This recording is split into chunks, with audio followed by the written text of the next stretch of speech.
A former senior US counterterror official is now raising serious questions about whether Charlie Kirk's killing was fully investigated beyond the theory of a lone gunman. According to former national counterterrorism official Joe Kent, one of the possibilities being examined before he left office in March was whether foreign actors, including Iran, may have had any connection to Kirk's death. As per RadarOnline.com, Kent claims his team had begun looking into whether international entities could have played a role, but says that line of inquiry did not continue.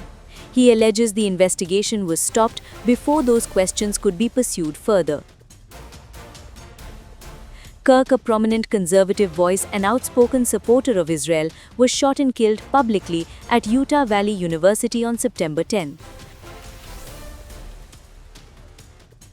Authorities later arrested 22-year-old Tyler Robinson, who is now facing capital murder charges and a possible death sentence if convicted.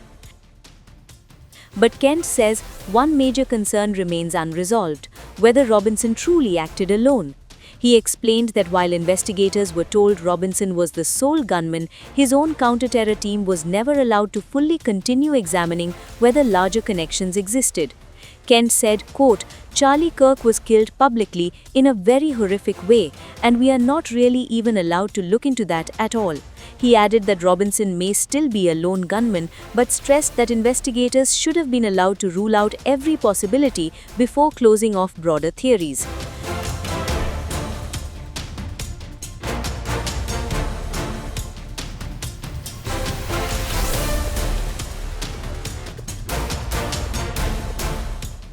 Those claims, however, are being challenged by people familiar with the federal investigation.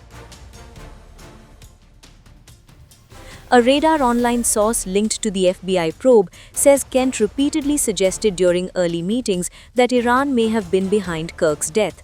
But according to that source, no supporting evidence was presented when those claims were questioned. The same source alleges that Kent often entered meetings and floated the theory, but investigators did not see proof connecting Tehran directly to the shooting. Still, Kent's remarks have reignited discussion because of Kirk's political profile and because of his outspoken positions internationally. Private investigator Jason Jensen says it remains far too early to rule anything in or out completely. Jensen noted that because of Kirk's status as a high-profile American political figure, he would naturally be considered a possible target by hostile foreign actors, including extremist groups or governments with political motives. But he also made clear there is still no confirmed evidence showing Tyler Robinson acted under anyone's instructions. He said investigators still do not know whether Robinson was acting independently or whether someone else may have influenced him.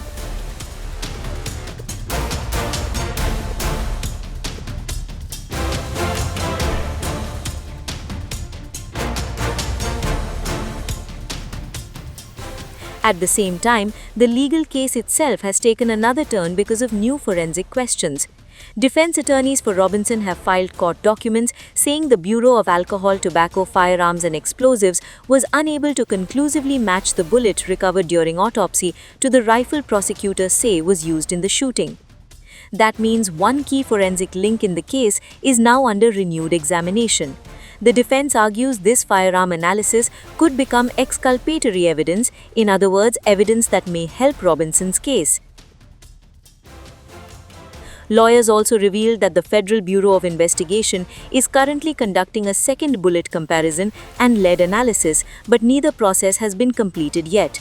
They argue that until those reports are finished and independently reviewed, it is too early to judge how reliable that evidence may be.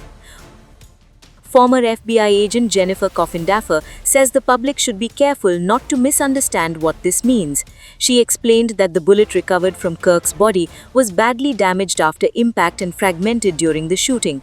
Because of that, she says, the bullet itself may not tell the full story. Instead, shell casings recovered at the scene could become far more important in determining exactly which weapon was fired. For now, Robinson remains in custody, the prosecution continues, and the wider questions raised by Kent remain disputed but very much alive.